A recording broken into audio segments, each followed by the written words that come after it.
Selamat pagi anak-anak. Apa kabar semua anak-anak ibu yang berada di rumah? Semoga anak-anak ibu sekalian yang di rumah dalam keadaan sehat dan tetap semangat dalam melakukan PJJ daring di rumah. Nah, sebelum kita masuk KBM, ada baiknya kita berdoa menurut agama dan kepercayaan kita masing-masing. Berdoa dimulai. Berdoa selesai. Nah, di sini Ibu akan menjelaskan ekonomi, masuk kita ke bab 2, yaitu masalah ekonomi.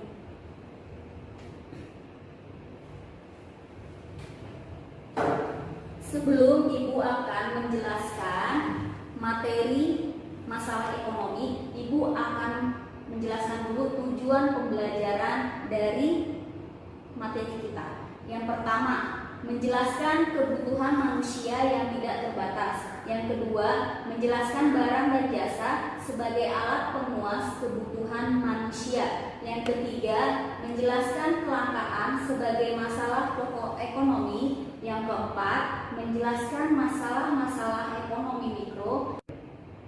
Dan yang kelima, menjelaskan masalah-masalah ekonomi makro.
Nah, kalian tadi sudah menonton tayangan tersebut menggambarkan inti masalah ekonomi yang tadi kalian tonton itu, yaitu kebutuhan dan keinginan yang tidak terbatas, tetapi sumber daya yang tersedia terbatas. Masuk kita ke materi yang pertama, A. Kebutuhan yang tidak terbatas. Kebutuhan yang tidak terbatas dikelompokkan menjadi beberapa jenis. Yang pertama, berdasarkan intensitasnya, yaitu ada kebutuhan primer. Kebutuhan primer adalah kebutuhan yang harus dipenuhi demi kelangsungan hidup. Contohnya, ada makan, ada pakaian, ada tempat tinggal, ada minum, dan lain-lain. Yang kedua, tadi yang pertama kebutuhan primer, sekarang kebutuhan sekunder. Kebutuhan sekunder adalah kebutuhan pelengkap yang dipenuhi setelah kebutuhan primer. Jadi kebutuhan primer dulu yang harus dipenuhi, baru kebutuhan sekunder. Contohnya apa sih? Contohnya ada sepatu, ada tas, dan lain-lain. Yang ketiga, ada kebutuhan tersier. Kebutuhan tersier adalah kebutuhan mewah yang dipenuhi setelah kebutuhan primer dan sekunder telah terpenuhi. Berarti di sini maksudnya terpenuhi dulu kebutuhan primer dan sekunder, barulah kita boleh memenuhi kebutuhan tersier. Contohnya apa kebutuhan tersier itu? Ada mobil mewah, ada perhiasan, ada villa mewah, dan lain-lain. Jadi, berdasarkan intensitasnya ada 3. Yang pertama, kebutuhan primer. Yang kedua, kebutuhan sekunder. Dan yang ketiga, kebutuhan tersier. Lanjut kita berdasarkan subjek yang membutuhkan. Ada kebutuhan individu. Kebutuhan yang berhubungan dengan berbagai individu yang berbeda. Contohnya petani dengan traktor. Yang kedua, siswa dengan buku.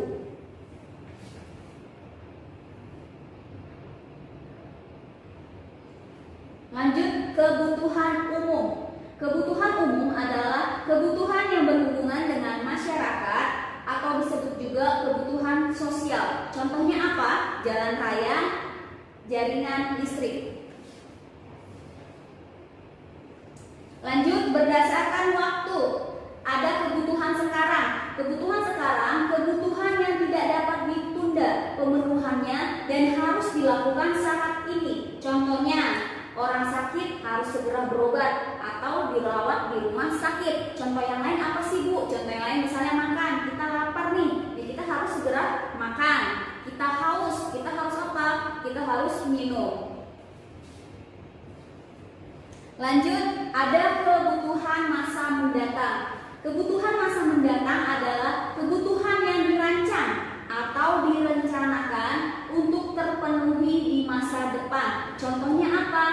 Orang tua menabung untuk mempersiapkan biaya kuliah anaknya. Berarti di sini contohnya yang pertama ada menabung, yang kedua apa yang dipikirin ya? Berarti biaya pendidikan si anak. Lanjut, berdasarkan sifat pemenuhan kebutuhan, ada kebutuhan jasmani. Kebutuhan jasmani adalah kebutuhan yang berhubungan dengan tubuh manusia. Contohnya apa? Makan, makanan, obat-obatan, dan olahraga. Dan contoh yang lain masih banyak. Terus lanjut, kebutuhan rohani. Kebutuhan rohani adalah kebutuhan yang berhubungan dengan kejiwaan seseorang. Contohnya pelatihan keahlian kerja. Terus yang kedua, contohnya dari kebutuhan rohani itu ada beribadah. Nah, yang tadi itu manusia yang tidak terbatas, ada barang dan jasa. Barang dan jasa dapat dikelompokkan beberapa jenis. Yang pertama, berdasarkan cara memperolehnya. Ada barang ekonomi. Barang ekonomi adalah barang yang didapat dengan cara mengorbankan sesuatu untuk mendapatkannya. Nah, di sini kalian lihat contohnya ada BBM, ada laptop dan HP. Bagaimana kita bisa mendapatkan seperti ini? Ya berarti kita harus mengorbankan keluar uang kita untuk membeli suatu barang tersebut. Lanjut, barang non-ekonomi atau bebas, yaitu barang yang bisa didapat tanpa pengorbanan atau biaya. Contohnya, ada sinar matahari. Contoh yang lain apa? Ada udara. Oke, lanjut. Kita yang kedua, berdasarkan kepentingan. Yang pertama yaitu barang inferior, yaitu barang yang pemakaiannya dikurangi jika pendapatannya bertambah dan sebaliknya. Nah, di sini contoh barang inferior ada busi motor. Ada barang busi motor yang asli dan ada barang busi motor yang palsu. Nah, di sini gua akan jelasin kenapa nih bisa terjadinya jika pendapatan bertambah dan sebaliknya. Jadi seperti ini anak-anak. Jika pendapatan kalian bertambah, berarti kalian akan membeli barang businya otomatis yang asli. Nah, sebaliknya, jika pendapatan kalian berkurang, berarti kalian otomatis membeli barang busi motor yang palsu. Oke, lanjut kita yang kedua, barang esensial. Barang esensial adalah barang yang sangat diperlukan untuk memenuhi kebutuhan dan permintaannya tidak signifikan dipengaruhi oleh tingkat pendapatan. Contohnya apa? Barang kebutuhan pokok. Lanjut, ada barang normal. Barang normal adalah barang yang permintaannya bertambah saat pendapatannya meningkat dan sebaliknya. Contohnya di sini ada alat komunikasi. Terus yang selanjutnya barang mewah. Barang mewah adalah barang yang berharga mahal dan dapat menaikkan status sosial penggunanya. Contohnya apa? Ada mobil mewah. Contoh yang lain apa? Rumah mewah. Berarti kalau kita memiliki barang seperti itu, berarti otomatis status sosial kita akan meningkat. Lanjut, nomor 3 yaitu berdasarkan cara penggunaannya. Ada 2. Yang pertama, barang pribadi. Barang pribadi adalah barang yang dimiliki dan digunakan oleh individu atau perorangan. Contohnya apa? Pakaian. Contoh yang lain apa? Sepatu. Contoh yang lain apa, Bu? Ada jam tangan dan lain-lain. Nah, yang kedua ada barang publik. Barang publik adalah barang yang digunakan untuk kepentingan masyarakat umum. Contohnya apa, Bu? Contohnya ada angkutan umum. Nah, yang keempat, berdasarkan hubungan pemakaian ada 2. Yang pertama ada barang substitusi. Barang substitusi adalah barang yang dapat menggantikan barang lain. Contohnya beras dan jagung. Terus yang kedua ada barang komplementer. Barang komplementer ini disebut barang pelengkap yang digunakan bertambah jika digunakan bersama dengan barang lain. Contohnya apa? Kaos kaki dan sepatu. Lanjut, yang kelima, berdasarkan proses pengolahan. Yang pertama ada barang mentah. Barang mentah berarti barang yang belum mengalami pengolahan. Contohnya apa? Kapas. Lanjut, barang setengah jadi. Barang yang telah diproses tetapi belum menjadi barang siap pakai. Contohnya apa? Benang. Terus yang ketiga, barang jadi.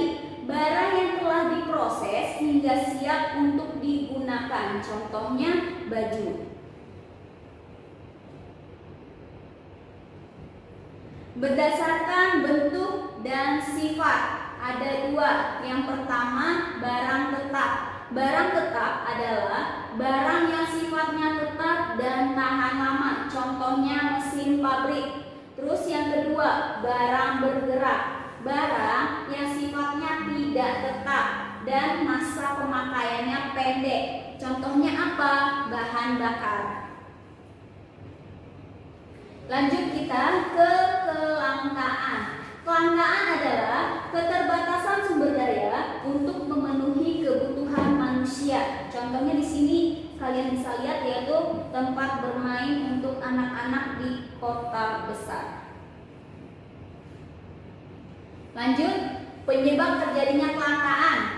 Di sini kalian bisa lihat penyebab terjadi kelangkaan ada 4. Yang pertama, keterbatasan benda pemuas kebutuhan di alam. Yang kedua, kerusakan sumber daya alam akibat ulah manusia. Yang ketiga, keterbatasan kemampuan manusia mengolah sumber daya ekonomi yang ada. Yang keempat, peningkatan kebutuhan yang lebih cepat dibandingkan penyediaan sarana pemuas kebutuhan.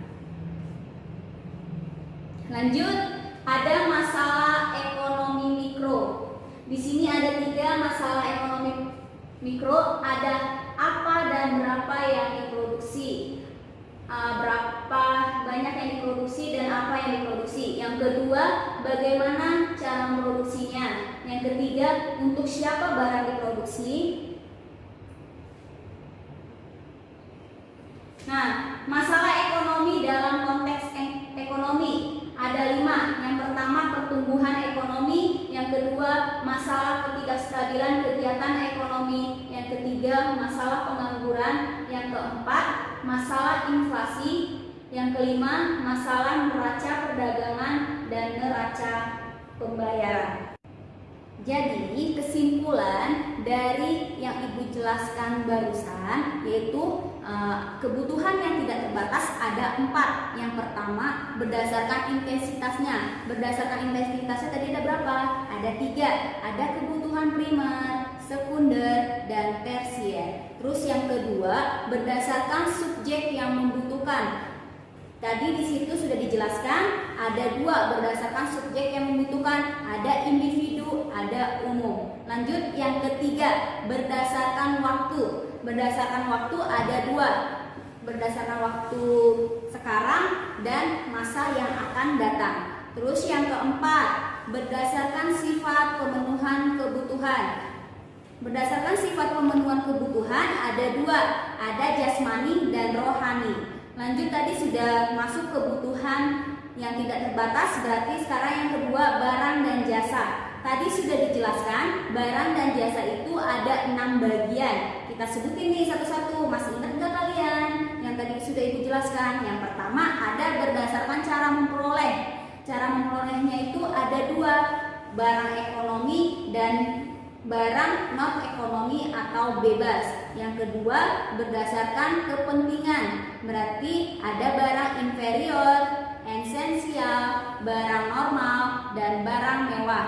Terus yang ketiga ada barang berdasarkan cara penggunaannya. Tadi ada barang pribadi.